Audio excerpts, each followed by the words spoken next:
Samantala, ilang aspirants sa Region 1 nag-withdraw ng kanilang kandidatura para sa 2025 midterm elections. Narito ang report.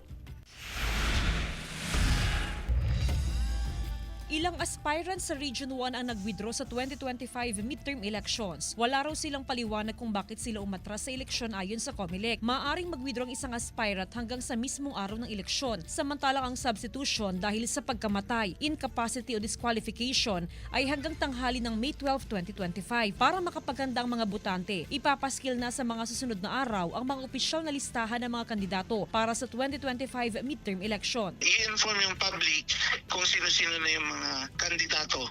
Yan na rin yung malalagay sa mga official ballots natin. Samantala, tuloy-tuloy ang kampanya ng PNP kontra loose firearms bilang paghahanda sa eleksyon. Target ng pulisya ang mga hindi lisensyadong baril, pati ang mga individual na sangkot sa illegal firearm trade. Continuous yung focus law enforcement namin operation against sa loose firearms. Pinapakita natin sa kanila na tuloy-tuloy yung operation natin doon sa mga loose firearms.